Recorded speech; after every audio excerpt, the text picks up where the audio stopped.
Airport के बाहर खड़ी रमा को समझ नहीं आ रहा था कि वो क्या करे और क्या ना करे। उसे तो पता ही नहीं था कि उसके साथ ऐसा भी हो सकता है। उसके पेट में 6 महीने का बच्चा पल रहा था। विलियम और उसकी पत्नी जो लंदन के रहने वाले थे, उन्होंने उसके पेट में पल रहे बच्चे को अपनाने से बिल्कुल इनकार कर दिया था। आई एम सॉरी रमा, हम इस बच्चे को नहीं अपना सकते। ये आप क्या कह रहे हैं सर? ये आपका बच्चा है? नहीं, ये हमारा बच्चा नहीं है।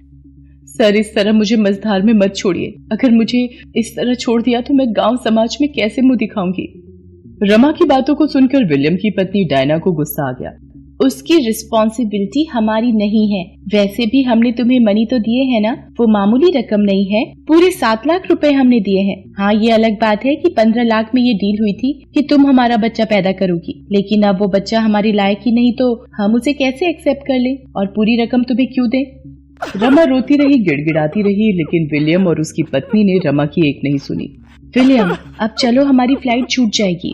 विलियम और उसकी पत्नी डायना फिर से अपने मुल्क वापस लौट गए। असल में विलियम और डायना की शादी को कई साल हो गए थे, इसलिए उन्हें सैरोगेट मदर की तलाश थी जो अपनी कोख में उसके बच्चे को पाले। वे भारत घूमने आए हुए थे, तभी उनकी मुलाकात रमा से हुई थी। विलियम और डायना की रमा से ये मुलाकात उर्वशी, जो रमा की दोस्त थी, उसने करवाई थी। विलियम और डायना ने रमा से 14 लाख में ये डील की थी। डोंट वरी रमा, तुम्हें कुछ नहीं होगा। बस तुम्हें कुछ महीने अपने परिवार से दूर रहना होगा। जब तुम हमारा बच्चा पैदा कर दोगी तो हम उसे ले जाएंगे। किसी को कानो कान खबर भी नहीं होगी कि इस बीच तुम माँ भी बनी और हमारे बच्चे को जन्म भी दिया। रमा अभी भी उधेड़बुन में थी। वो एक बहुत बड़ा डिसीजन लेने जा रही थी। उसने उर्वशी की ओर देखा, फिर विलियम और डायना द्वारा ब्रीफकेस में दिए 7 लाख रुपए को देखा और फिर कुछ सोचा और हामी भर दी। ठीक है, मैं बनूंगी आपके बच्चे की सैरोगेट मदर। रमा के पेट में विलियम और डायना का बच्चा पलने लगा। शहर से दूर एक एकांत जगह में विलियम और डायना ने रमा के रहने का अरेंजमेंट भी कर दिया था। जब डॉक्टर से रमा का चेकअप करवाना होता तो विलियम और डायना ही उसे ले जाते। इस बीच 6 महीने बीत गए, लेकिन तभी एक दिन जब विलियम और डायना रमा को लेकर डॉक्टर के पास गए और हर बार की तरह डॉक्टर सविता ने रमा के कुछ टेस्ट किए और जब टेस्ट की रिपोर्ट आई तो ये आप क्या कह रही हैं डॉक्टर सविता? अभी तक तो सब सही था, फिर अचानक से ये कैसे हो गया? इसमें हम क्या कर सकते हैं मिस्टर विलियम? जांच की रिपोर्ट यही कह रही है कि बच्चे का मानसिक विकास ठीक से नहीं हो रहा है। जन्म लेने के बाद वो मेंटली चैलेंज्ड होगा। विलियम और डायना ने जब ये सुना तो उन्होंने रमा से बच्चे को अबॉर्ट करने के लिए कहा, लेकिन वो तैयार नहीं हुई। उसने जब विलियम और डायना के मुंह से उस बच्चे को गिराने के बारे में सुना तो उसे बहुत आश्चर्य हुआ कि कुछ दिनों पहले ये दोनों एक बच्चे के लिए मारे मारे फिर रहे थे और आज बच्चे की कमी के बारे में पता चलते ही उसे मारने के लिए कहने लगे। उसे उन दोनों का ये दोहरा रवैया पसंद नहीं आया। उसने उन दोनों को बहुत समझाने की कोशिश भी की, लेकिन वो अपने देश वापस लौट गए। ऐसी हालत में मैं क्या करूं, मुझे समझ नहीं आ रहा है। अब तो मेरे पास पैसे भी नहीं है जो मैं अपना और पेट में पल रहे इस बच्चे का ध्यान रखूं, ना ही मेरी कंडीशन ऐसी है कि मैं कोई काम कर सकूं। मुझे अपने गांव वापस लौटना पड़ेगा इस बच्चे की जान की खातिर। रमा अपने गांव जमालपुर वापस लौट आई और जब से वो गांव लौटी है उसके गांव में सिर्फ एक ही बात की चर्चा है कि वो गर्भवती है। लेकिन उसका गर्भवती होना सवालों के घेरे में था क्योंकि उसकी शादी नहीं हुई थी। पूरा गाँव उस पर थू थू कर रहा था। जिधर देखो रमा के गर्भवती होने के चर्चे सबकी जुबान पर थे। सभी एक बिन ब्याही माँ की खबर चटकारे भरते हुए एक दूसरे से साझा कर रहे थे। घोर कलयुग इसे ही कहते हैं विमला। राम राम राम राम। मुझे तो बोलते ही शर्म आती है कि कुंवारी लड़की माँ बनने जा रही है। अरे बोलने में कैसी शर्म? शर्म तो उन्हें आनी चाहिए जिन्होंने ऐसा काम किया है। मैं तो सरपंच जी से बात करने वाली हूँ। ऐसी कुलक्षणी लड़की का हमारे गाँव में क्या काम? सही कह रही हो। उस रमा को देखकर कहीं हमारी बहू बेटियों पर बुरा असर ना पड़ जाए। मैं तो पंचायत में साफ कह दूंगी कि उसे गांव से निकाल दिया जाए। दूसरी ओर रमा के घर में भी कोहराम मचा हुआ था। उसके माता पिता का रो रो कर बुरा हाल था। शर्म के मारे वो घर के बाहर भी नहीं निकल पा रहे थे। ना तो रमा की माता उससे ठीक से बात कर रही थी और ना ही पिता। वो चुपचाप एक कमरे में उदास सी बैठी रहती और आंसू बहाती। बार बार उसे घर और समाज दोनों द्वारा ये एहसास कराया जा रहा था कि उसने बहुत बड़ी गलती की है। एक दिन की बात है, उसके पिता कर्मवीर चौधरी गुस्से में चिल्लाते हुए घर में आए और अपनी पत्नी रमिया से कहा, पता नहीं हमारे किन पापों की सजा हमें मिल रही है। हमें पता होता कि रमा बड़ी होकर कुछ ऐसे गुल खिलाने वाली है तो मैं तो पैदा होते ही उसका गला घोंट देता। अरे आप इतना गुस्सा मत करिए। अभी अभी आपका दिल का इतना बड़ा ऑपरेशन हुआ है।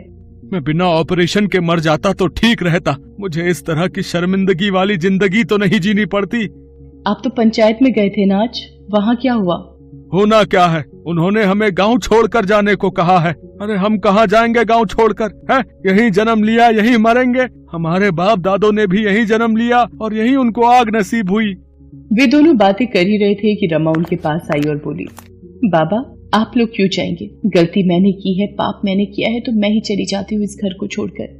लेकिन बेटी, तुमने इतना बड़ा पाप क्यों किया? तुम तो कुछ करके हमारी मदद करना चाहती थी, लेकिन हमें नहीं पता था कि तुम ऐसा कुछ करोगी और मदद के बदले हमें मुसीबत और बेइज्जती के कुएं में ढकेल दोगी। बोलो क्यों किया ऐसा? बोलो, बोलती क्यों नहीं?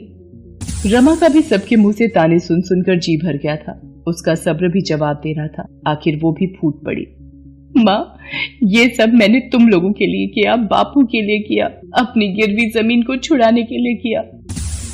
पिछले 2-3 सालों से जमालपुर गांव में बिल्कुल भी बारिश नहीं हो रही थी। उसके पिता कर्मवीर चौधरी कर्ज के बोझ तले दबे हुए थे। उनका घर और जमीन महाजन के कब्जे में था। उन्हें समझ नहीं आ रहा था कि इतना बड़ा कर्जा वो कैसे चुकाएंगे। उन्हें रमा की शादी की भी चिंता थी। इन्हीं सब चिंता में डूबे एक दिन उन्हें हार्ट अटैक आ गया। रमा उन्हें अस्पताल ले गई। डॉक्टरों ने जल्द से जल्द उनके दिल के ऑपरेशन की बात कही, जिसमें लाखों रुपए लगने थे। एक तो पहले ही इतना सारा कर्ज और ऊपर से बापू की ऐसी हालत देखकर। माँ ऐसे बैठकर काम नहीं चलेगा। बाबा भी ऐसी हालत में नहीं है कि कुछ कर सके, और आप दोनों तो मुझे बेटी कम बेटा ज्यादा मानते हैं ना, तो मुझे इस घर को संभालने और बाबा के इलाज के लिए कुछ करना ही होगा। रमा की सबसे अच्छी सहेली थी उर्वशी, जो शहर में जॉब करती थी। वो उससे मिली। उर्वशी ने उसे बताया कि कोई भी नौकरी करके वो इतनी जल्दी इतने पैसे नहीं कमा सकती कि वो अपने पिता का इलाज करा सके और गिरवी घर और जमीन छुड़ा सके। तब उसने सरोगेट मदर वाली बात उससे की और विलियम और डायना से उसे मिलवाया। रमा के माता पिता को जब सारी असलियत का पता लगा तो, ये तूने क्या किया बेटी? मेरे इलाज और घर को बचाने के लिए तुमने इतना बड़ा कदम उठा लिया, लेकिन इस बदनामी के साथ तुम कैसे जियोगी? हमारी मानो, तुम इस बच्चे को अबॉर्ट कर दो। नहीं बाबा, ये करना होता तो फिर बहुत पहले कर दिया होता। इतनी बदनामी क्यों सहती? मुझे इस बच्चे को धरती पर लाना है। मैं कैसे उसे मार दूं जो मेरे पेट में मेरी मर्जी से पल रहा है और हर दिन इस दुनिया में आने की बाट जोह रहा है। रमा के गांव में भी धीरे धीरे इस बात का पता लग गया। सभी एक बेटी के इस त्याग पर उसकी भूरी भूरी प्रशंसा करने लगे। दूसरी ओर वो उन अंग्रेजों को भला बुरा भी कहते। 9 महीने बाद रमा ने एक बच्चे को जन्म दिया। हालांकि वो बच्चा बिल्कुल नॉर्मल था। जब नर्स ने उस बच्चे को रमा की गोद में रखा और जब वो रो रहा था, अहले ले ले ले, क्यों रो रहे हो? माँ है ना तुम्हारे पास, माँ तुम्हें कभी नहीं रोने देगी, कभी नहीं। रमा का बच्चा बिल्कुल नॉर्मल था। डॉक्टरों की गलत रिपोर्ट के कारण ऐसी स्थिति बनी थी और उसी रिपोर्ट के कारण विलियम और डायना इस बच्चे को छोड़कर भाग गए थे। लेकिन रमा तो नॉर्मल या एबनॉर्मल किसी भी बच्चे के लिए तैयार थी, क्योंकि माँ तो माँ ही होती है, चाहे वो रियल हो या सैरोगेट।